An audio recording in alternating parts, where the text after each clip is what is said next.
En esta mañana quiero hablarles sobre preparándonos para la guerra. Dígale al que está a la par, prepárese. Prepárese, dígale. El título en esta mañana es Estrategia del Cielo. Y quiero hablarles sobre la importancia de la alabanza en el mundo espiritual. ¿Qué ve usted aquí en el altar?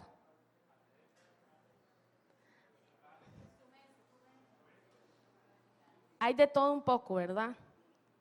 ¿A cuántos les gusta tocar instrumentos o han tocado instrumentos? Aunque sea la pandereta o las maracas, ahí hay maracas también. El güiro, ¿han tocado güiro? Ahí está Glenda, a mí me gusta tocar güiro. Tenía uno, no sé qué se hizo. Teníamos uno en la casa y no sé qué se hizo. Por ahí debe estar. Es bonito cuando nos metemos en la alabanza y cuando entendemos lo que estamos haciendo y para quién lo estamos haciendo. Amén. Pero en esta mañana yo quiero enfocar la alabanza hacia la guerra. ¿Por qué? Vamos a verlo. Hay un versículo en 1 Corintios 10:4 que quizás muchos de nosotros conocemos. Dice ese versículo, porque las armas de nuestra milicia no son ¿qué? ¿No son qué? Desayunaron. Porque las armas de nuestra milicia no son carnales, sino que poderosas en Dios para la destrucción de fortalezas. En Deuteronomio capítulo 20, versículo 8 dice, ¿sabe? Habían reglas, el pueblo de Israel tenía reglas, tenían leyes. Y para ir a la guerra, me llamó mucho la atención lo que dice este versículo. Dice este versículo, volverán los oficiales a hablar al pueblo y dirán, ¿quién es hombre medroso y pusilánime? Vaya y vuélvase a su casa y no apoque el corazón de sus hermanos, como el corazón suyo. Eso dice Deuteronomio capítulo 20, versículo 8. Ahora, ponga atención, aquí dice medroso. ¿Qué significa la palabra medroso? Dice que habiendo sufrido los malos efectos de alguna acción arriesgada, no quiere exponerse a otra. O sea, como cuando una persona tiene una mala experiencia, como los niños, cuando aprenden a caminar, meten los deditos en los enchufles, usted ha visto. Cuando hacen eso una vez, nunca más lo vuelven a hacer, porque tuvieron una mala experiencia. Claro, algunos son bien tremendos y lo vuelven a hacer, hasta meten cuchara, tenedor y lapicero y todo lo que se encuentren por ahí. Pero eso es una persona medrosa, una persona que ha tenido una mala experiencia y ahora no quiere arriesgarse otra vez para no ser herida nuevamente. La palabra pusilánime es un adjetivo que menciona la falta de ánimo y de valor para soportar las desgracias o para superar grandes desafíos.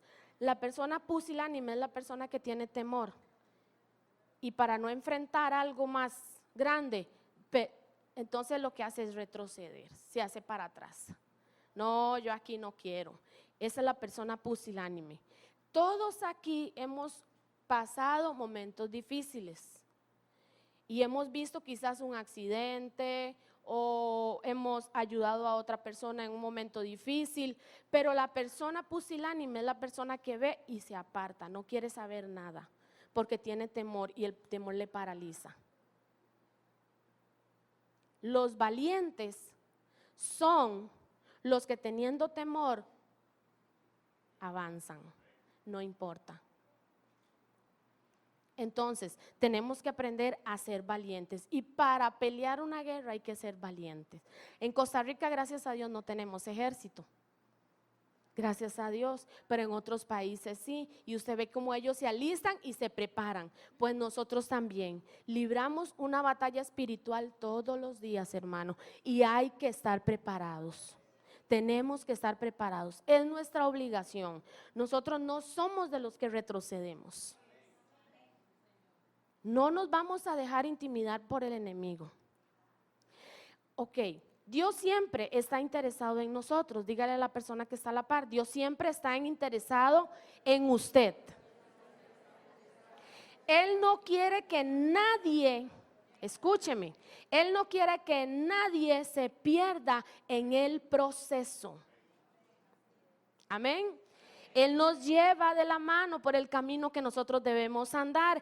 Él nos prepara, Él nos provee de armas para librar esa batalla.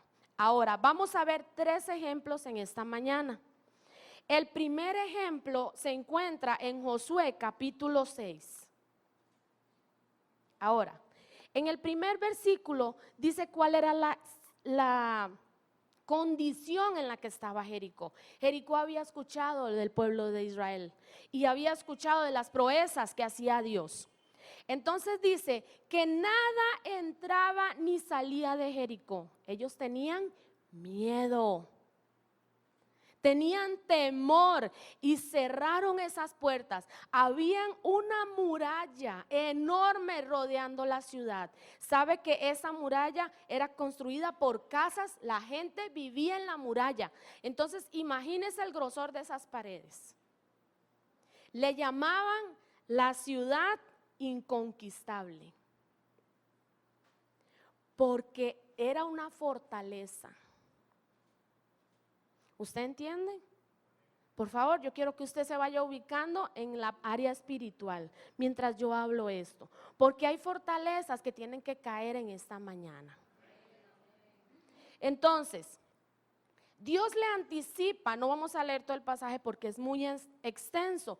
Dios cuando habla con Josué en el capítulo 2 le dice, Josué, yo te he entregado. ¿Ese verbo en qué está? En pasado, quiere decir que ya estaba hecho. ¿Qué tenía que hacer Josué? Creer. ¿Qué nos llama el Señor a nosotros? A creerle a Él.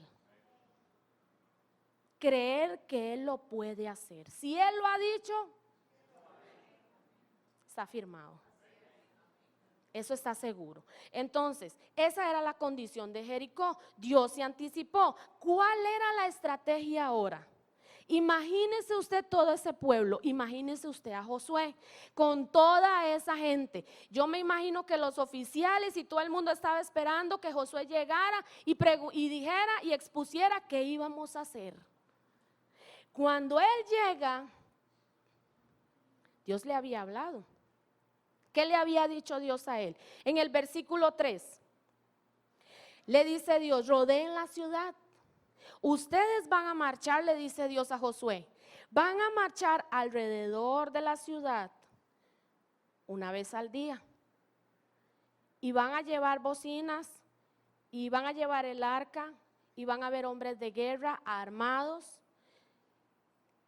Y le dice Dios durante 6 días, al 7º día ustedes van a rodear la ciudad no una vez, sino 7 veces. Entonces, ¿cuántas vueltas dieron en total? 6, una por día. El 7º día tenían que marchar 7. 13 vueltas en total dieron. Tenían que dar.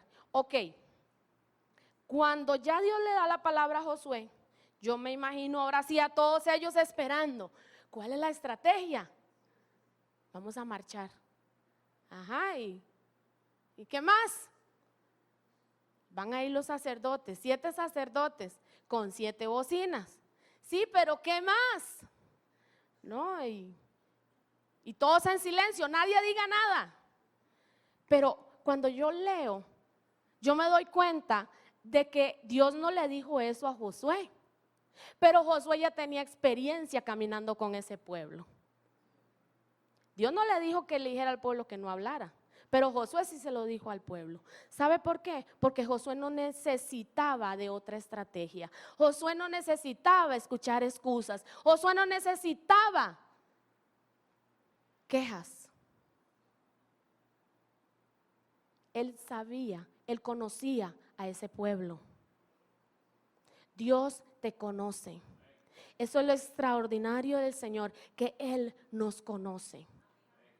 Y entonces el pueblo hizo valientemente lo que Josué le estaba pidiendo, porque hermano, era un riesgo hacer lo que Josué había dicho que hicieran. Ellos estaban en alto, ellos estaban vulnerables allá abajo, porque los podían haber matado desde allá arriba. Pero ese pueblo de Jericó tenía tanto miedo que solo los veían el primer día. ¿Qué les pasa? Esos están locos. ¿Por qué marchan? ¿Qué pretenden? Jericó no entendía lo que Israel estaba haciendo. Porque llegamos a un punto nosotros como hijos de Dios que hacemos cosas que el mundo no entiende. Porque son cosas que se están desarrollando en el mundo espiritual. Por eso cuando usted ora, usted tiene que declarar la palabra de Dios y creerla en su corazón. No piense que lo que usted está haciendo es tonto. No piense que tal vez lo van a juzgar mal. No piense que esto no tiene ningún sentido. Hágalo y hágalo por fe. Crea lo que Dios está hablando a su corazón y valientemente ejecútelo. El pueblo de Israel marchó durante esos 7 días. Y dice la palabra de Dios que cuando ellos llegaron al 7º día, se levantaron bien temprano y comenzaron a marchar.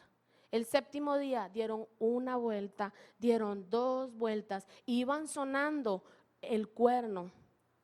Hay llamados que se hacen con el chofar. Esto que está aquí es un chofar. Y se hacían llamados y diferentes sonidos con ese chofar hacen diferentes llamados. Y un llamado era para la guerra. Dios siempre ha tratado con su pueblo a través de sonidos, a través de la alabanza. Hay un versículo que ahorita vamos a ver. Y ese versículo dice que cuando Eliseo necesitaba una respuesta de parte de Dios, en Segunda de Reyes se encuentra. Dice que Eliseo pidió un tañedor para que se acercara y tocara. Y dice que el tañedor comenzó a tocar. Es como un tipo de tambor. Y mientras ese hombre, ese músico tocaba, vino una revelación de parte de Dios a Eliseo. Y Eliseo dijo, ya tengo la respuesta. Dios dice esto, hermano, la alabanza es importante porque trae revelación a nuestra vida. Muchas veces ahí sentada o de pie mientras está la alabanza, Dios me habla y Dios me conforta y el Señor me fortalece y Él va mostrando cuál es el plan del enemigo para que yo me prepare. ¿En guerra avisada? No, hermano. Por eso es que usted tiene que estar pendiente a la voz del Señor. Eso fue lo sobrenatural en la historia de Josué. Ellos no tenían armas, no tenían un tractor, no tenían un demoledor, una grúa con una semerenda pelota de esas de hierro. No había nada de eso. Solo estaba su fe. Su fe. Porque es hacer y creer y pararme firme, porque Dios le dijo a Josué, cuando los muros caigan, tienen que permanecer firmes y entrar derecho a la ciudad. Pero muchas veces Dios se glorifica en nuestra vida y corremos como el pueblo de Jericó. Nos asustamos, nos sorprendemos de lo que Dios puede hacer. Pero Dios le dijo a Josué, dígale al pueblo que se mantenga firme y marchen derecho hacia el frente y aniquilen a todo el que está en ese lugar. Y así lo hicieron. Y sabe, destruyeron a todos menos a Rahab y a su familia. Ese fue el resultado de esa manifestación poderosa de Dios. Esos muros cayeron. No hay nada imposible para Dios. Quizás usted tiene una oración que no ha sido respondida, pero yo quiero decirle, hermano, que si usted se para con fe, creyendo y declarando la palabra y buscando la presencia del Señor, usted va a ver su oración contestada. Pero mientras usted espera, tiene que alabar a Dios. Abra su corazón y ríndase delante de Él, porque en medio de esa alabanza, en medio de ese cántico con llanto, Dios va a traer una respuesta. Yo se lo puedo asegurar. El segundo ejemplo fue la conquista de los madianitas. Hubo un proceso de selección y lo vemos ahora en Jueces capítulo 7. Ese pasaje también es muy largo. Y lo vamos a ir viendo por versículos. Dice, levantándose, voy a leer el versículo 1, levantándose pues de mañana Jeroboam, el cual es Gedeón, y todo el pueblo que estaba con él, acamparon junto a la fuente de Jarot, y tenía el campamento de los madianitas al norte, más allá del collado de Moré, en el valle. Y Jehová dijo a Gedeón, no fue que alguien llegó y le dijo, Dios habla a nuestro corazón, de manera que nosotros podamos entenderle a Él. El pueblo que está contigo es mucho. Habían llamado a la guerra. ¿Sabe cuántos hombres tenía Gedeón? 32,300 hombres. ¡Wow! 32,300 hombres. Claro, iban a ganar la guerra, o Gedeón estaba confiado. Pero Dios le dice, no, Gedeón, espérate un momento. Todos los que están, escuche, siguiente versículo. Ahora pues, haz pregonar en oídos del pueblo diciendo, recuerda lo que leímos en Deuteronomio, habían leyes para la guerra. Entonces Dios le acuerda a Gedeón y le dice, quien tema y se estremezca, madrugue y devuélvase. ¿Qué? Desde el monte de Galat, y se devolvieron de los del pueblo la sangre de Cristo. Seguramente dice Gedeón, ahora sí, ¿qué hago? ¿Qué hago? Se me fueron 22,000. La mayor parte me abandonaron. El pobre Gedeón, yo me imagino que pensó que se le iban a dar 20 o 15 o 40, 50, todavía 100, pero que se le devolvieran 22,000. Era para llorar. Dígame usted, si usted tiene un grupo a cargo suyo de 100 personas y se le van 70, ¿qué hace usted? Que achantado, hermana. Y yo que ya tenía el programa hecho y todo lo que iba a hacer. Ya sabía lo que Alejandra iba a hacer y se me fue Alejandra, ¿ahora quién pongo? Así se sentía Gedeón. Pero escuche, más adelante todavía le dice Dios, no, Gedeón, esto es demasiada gente. ¿Cómo que demasiada gente, Señor? Si hay demasiados, llévelos al río. Y entonces Dios le dice a Gedeón, llévalos al río a beber agua y yo te voy a decir quiénes van a quedarse y quiénes se van a ir. Entonces los llevó al río. Habían unos que bebían tomando el agua con su mano, pero había otros, dice la Biblia, qué feo, que se agacharon a lamer el agua como un perro. Si usted va para una guerra, usted va a querer que los hombres que lo acompañen a usted sean hombres diestros, preparados. Si ellos se agachaban para beber el agua como un perro, ¿en qué momento ellos iban a ver cuando venía el enemigo? Entonces Dios le dice a Gedeón, ¿sabes qué, Gedeón? Despache a todos los que tomaron agua como perro. ¿Y sabe cuántos se fueron? 10,000. Entonces, saquemos cuentas. De los 32,300, solo quedamos con 300 hombres. Pero, ¿qué clase de ejército eran los madianitas? ¿Usted ha leído esa historia? ¿Qué clase de ejército eran los madianitas? Más adelante, en el versículo 9, dice que Dios le vuelve a hablar a Gedeón. Y entonces Dios le dice a Gedeón, Gedeón, necesito que vayas al campamento de los madianitas, necesito que veas algo. Ahí te voy a revelar algo. Pero en el versículo siguiente, a mí me dio mucha gracia este versículo, yo me reía de Gedeón, pobrecito.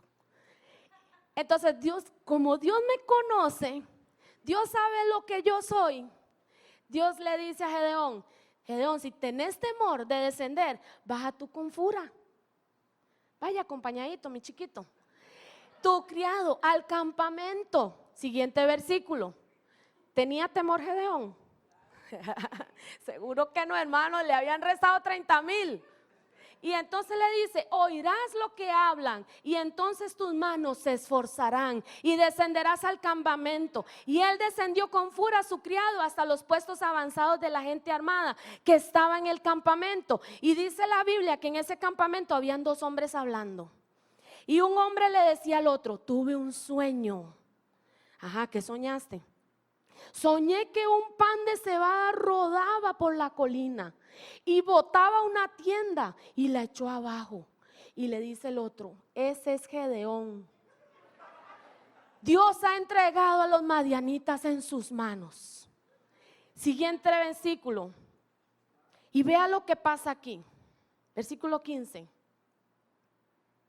Cuando Gedeón oyó el relato del sueño y su interpretación, la Biblia dice que Gedeón adoró. Cuando usted conoce cuál es el plan del enemigo, adore a Dios. Porque si Dios le ha revelado a usted cuál es la estrategia de él, es porque Dios ha entregado victoria en tus manos. Adoró. Gedeón podía ser un poco cobarde, un poco temeroso, pero era un hombre que confiaba en Dios.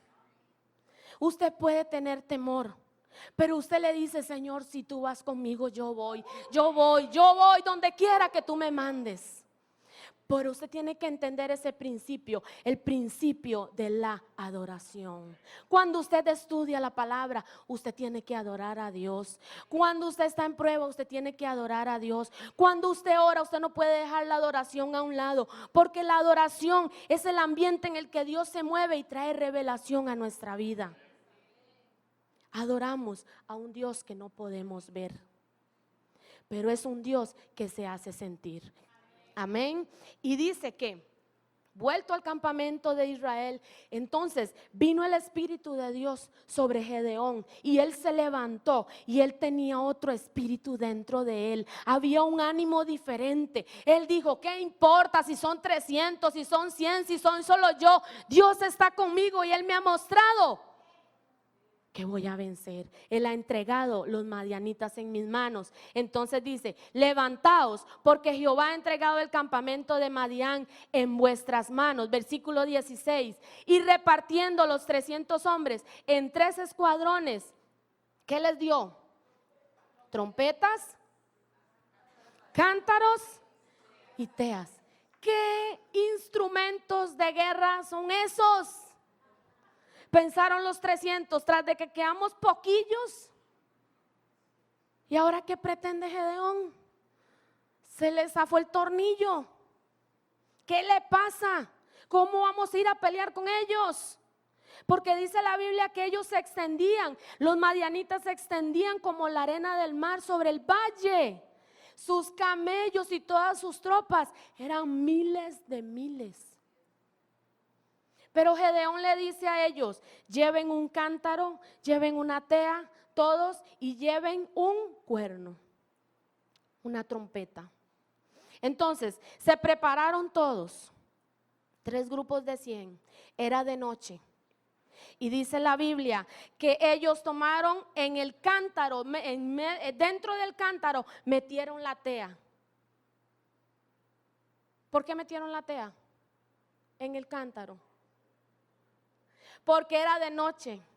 Y si ellos veían las teas, se iban a preparar. Eso fue una estrategia. Y dice que llevaban la trompeta. Entonces, cuando Gedeón les dijo, cuando yo les diga, cuando yo grite, por Gedeón y por Jehová, van a quebrar la vasija y van a tocar la trompeta. ¿Por qué? Yo le decía a mi esposo, ¿por qué Dios permitió que Gedeón dijera su nombre y dijera el nombre de Dios? Porque el campamento de los madianitas conocía a Gedeón. Si usted le sirve a Dios, Dios es luz, dice la palabra. Por ende, usted va a brillar, hermano. Su nombre se va a escuchar y en el mundo espiritual usted es conocido. Así que prepárese para hacer luz y para brillar para Cristo. Entonces, cuando Gedeón gritó, por Gedeón y por Jehová, quebraron el cántaro y tocaron la trompeta, y dice la Biblia que los madianitas, como era de noche, comenzaron a correr y todos confundidos se mataban entre ellos mismos. Y los que no murieron dicen que corrían. Entonces iba una gran multitud corriendo y 300 hombres detrás de ellos. Esa es la estrategia de Dios. Esa es la estrategia de Dios. ¿Qué simboliza la vasija? Una vida quebrantada en la presencia de Dios. Una persona que es humilde. La tea es la unción del Espíritu Santo de Dios. Y para que esa unción sea derramada sobre usted, usted tiene que quebrantarse en la presencia del Señor. La trompeta o lo que ellos llevaban, ese instrumento musical, quiere decir que usted siempre tiene que darle alabanza al Rey de Reyes y Señor de Señores. No puede cesar usted de alabar el nombre del Señor, no importan las circunstancias. Sabe, hermano, muchas veces cuando venimos a la iglesia estamos muy pendientes de quién dirige la alabanza. Yo no quiero saber quién dirige la alabanza, yo solo quiero saber que yo vengo aquí a rendirle mi adoración al único y sabio Dios, al que me salvó en la cruz del Calvario. No importa quién está dirigiendo la alabanza. Usted viene aquí con un propósito, no le permita al enemigo desviarle de ese propósito. Pero ponemos los ojos en las cosas equivocadas. Ellos batallaron de noche, se confundieron, el enemigo se confunde cuando Dios tiene una estrategia para que usted y yo ganemos esa batalla. Eso fue lo sobrenatural. Y muchas veces le decimos al Señor: Señor, cuenta conmigo. Cuando estamos ahí en lo más y mejor, yo iré, Señor. Señor, yo te quiero conocer. Señor, muéstrame tu gloria. Y muchas veces somos llevados a la primera fila y entonces decimos: ¿qué hago yo aquí? ¿Y por qué ellos están atrás y yo estoy adelante? ¿Me van a matar? ¿Por qué estoy pasando este proceso? Porque es en medio de esa batalla, en medio de esa oscuridad, donde Dios se muestra y ahí lo puedes conocer. ¿Quería conocer al Señor? Lo vas a conocer. Pero a veces es duro, hermano. Se pone duro el desierto. Al frente estamos recibiendo golpes del enemigo una y otra vez, pero el Señor está ahí. No temas, no desmayes, yo estoy contigo, yo te ayudo. Ese es el Dios al que nosotros servimos.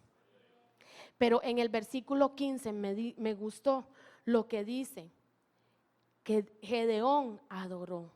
Él adoró. Adore al Señor en esta mañana. El tercer ejemplo lo vamos a encontrar en Hechos capítulo 16, versículo 25 al 32. Hechos capítulo 16, versículo 25 al 32. La palabra de Dios dice que Pablo y Silas estaban a medianoche encerrados en una cárcel de una manera injusta, porque no había una sentencia judicial en contra de ellos. Era injusto, ellos no debían haber estado ahí, ellos no debieron haber pasado ese proceso, pero había un propósito, había un propósito. Dice la palabra de Dios que ellos estaban, ¿qué? Orando y cantando himnos, orando y cantando himnos. Y dice que los presos los oían, entonces no estaban cantando quedito. ¿Cómo cantaban? ¿Cómo cantaban? Fuerte. Donde está el Espíritu de Dios, allá hay libertad. Nada ni nadie me puede poner límites. Y aún mis propios límites yo los puedo vencer en la presencia de Dios. Dios me sorprende. Entonces dice que ellos estaban ahí, igual en medio de la oscuridad. Pero dice que ellos estaban cantando y orando. ¿Y qué sucedió? La Biblia dice que los cimientos de la cárcel comenzaron a moverse. Hubo un gran terremoto, pero el terremoto no era para que ellos salieran corriendo. Ellos se mantuvieron ahí. Cuando Gedeón gritó, los que estaban con él, los 300 hombres, igual los de Josué, no podían moverse hasta que se les diera la orden. Pablo y Silas no se movieron de ahí, no salieron corriendo, porque la Biblia dice que las cadenas de todos y todas las puertas estaban abiertas. Entonces, ¿qué quería Dios? ¿Qué quería el Señor? Salvar al carcelero. Había un propósito. Y dice la palabra que el carcelero tuvo temor y se arrodilló y se iba a quitar la vida. Y Pablo le dijo, no lo hagas, aquí estamos todos, ninguno falta. Y dice que Pablo, el hombre, el carcelero, le rogó y le dijo a Pablo, ¿qué debo hacer para ser salvo? Él estaba sorprendido de que ellos no habían salido corriendo de la cárcel, de que ellos se quedaran ahí. Y él entregó su vida a Cristo cuando le fue predicado el evangelio. Y saben, cuando Pablo y Silas fueron a su casa, dice que el carcelero, seguramente él mismo los había azotado antes de echarlos a la cárcel. Pero dice que curó sus heridas, lavó sus heridas. Y Pablo y Silas predicaron en la casa de ese hombre y esa familia fue salva también. Iglesia, en el Salmo, capítulo 149, si usted lo tiene, por favor, ahí léalo conmigo. Salmo 149.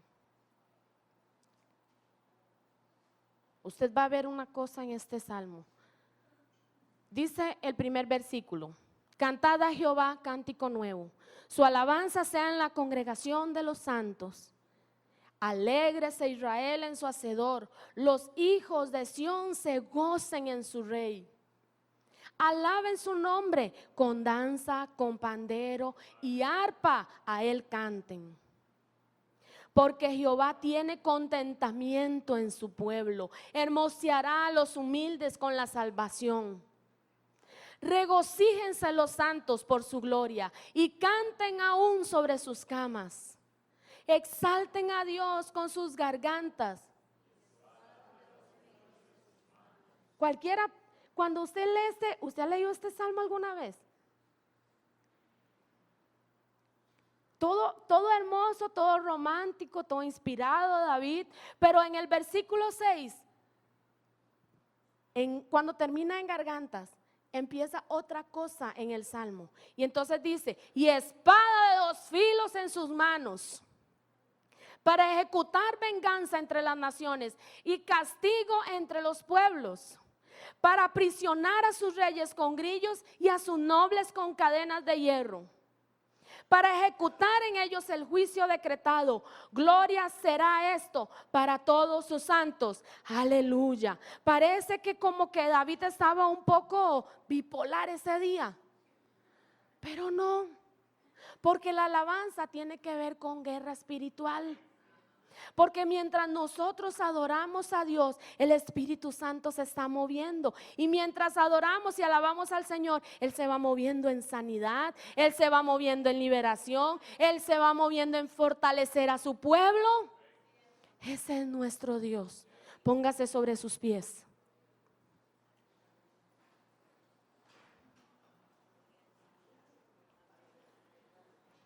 Una vez, hace muchos años, mi hija Valeria estaba con 1 año y medio y andábamos en una vigilia por allá adentro en Dondonia.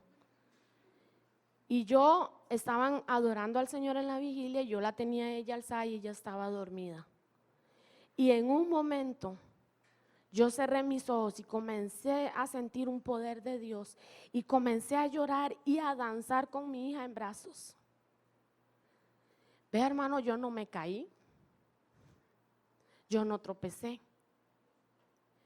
Y yo sentí algo poderoso. He tenido muchas experiencias. Una vez fuimos a un lugar a Siquirres y el altar donde estábamos, estaba lleno de cables y había una muchacha en el altar Yo estaba dirigiendo, ella estaba así como atrás mío y todos los cables estaban regados en la esquina del altar. Y comenzó el Espíritu Santo de Dios a moverse, a moverse, a moverse. Y esa muchacha brincaba y daba vueltas. Y yo nada más veía con el rabito del ojo a ver que no se cayera. Pero ella no se cayó. Había una gloria de Dios en ese lugar. Y ella brincaba, andaba a tacones y ella brincaba. Cuando el Espíritu de Dios se mueve en nosotros, hay que darle libertad. Hay que darle la libertad. El Espíritu Santo, Él se mueve como Él quiere. Pero nosotros tenemos que abrir nuestro corazón y permitirle a Él que Él haga en nosotros lo que necesitamos.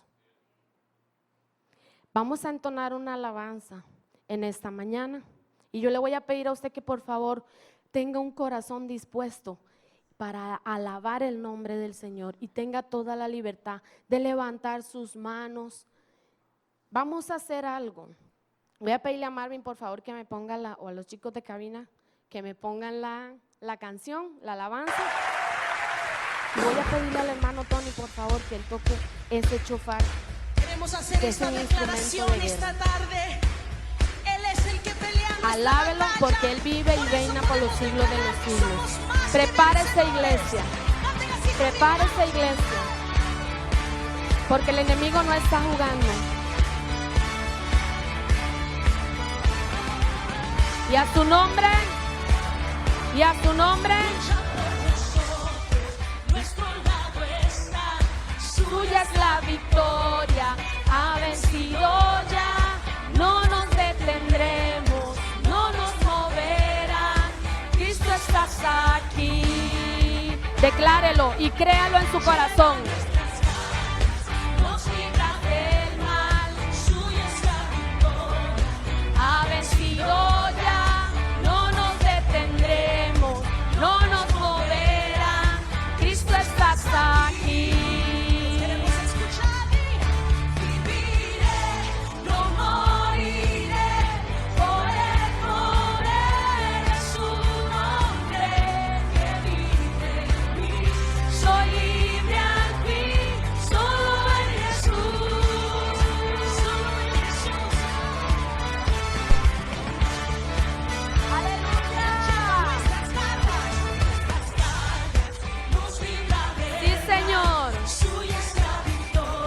Tú has vencido. No nos vamos a detener.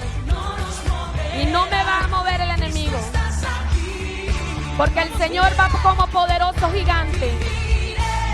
No moriré por el poder de su nombre que vive en mí.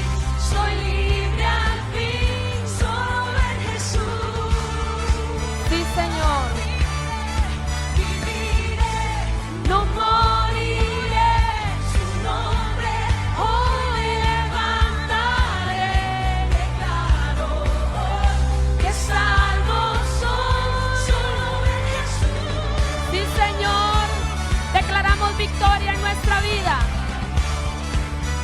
Somos más que vencedores en Cristo Jesús.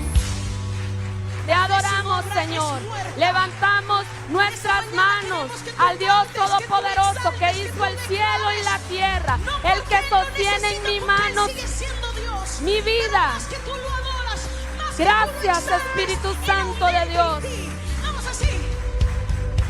Aleluya.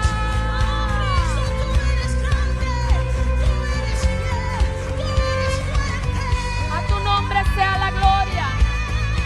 A tu nombre sea la gloria. Hay muros que están cayendo. Hay cadenas que se están soltando ahora en el nombre de Jesús. Lo que yo no puedo en el mundo físico, lo puede Dios en el mundo espiritual. En el nombre de Cristo Jesús. Ahora, ahora, ahora. Tú estás con nosotros, Señor. Su reino establece, no será movido. En tu nombre, Cristo, cae el enemigo.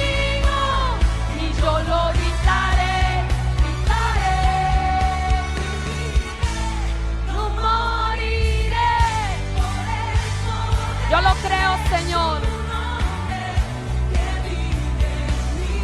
Soy libre al fin. Solo en tu nombre, Señor. No moriré. Hoy levantaré. Sí, Señor. Dios es por Nosotros vence las tinieblas, tu reino establece, no será movido. En tu nombre, Cristo, cae el enemigo y yo lo gritaré, gritaré. Dios es por nosotros, vence las tinieblas. Sí, Señor. Será movido. En tu nombre, Cristo, cae el enemigo. Yo lo gritaré, gritaré. Dios es por nosotros. ¡Aleluya! Vamos, denle un grito de júbilo al Señor en esta mañana. Él levanta bandera por su pueblo. Él levanta bandera por usted. Tu reino establece, no será movido. En tu nombre, Cristo, y yo lo gritaré. Vamos, vamos, pueblo de Dios.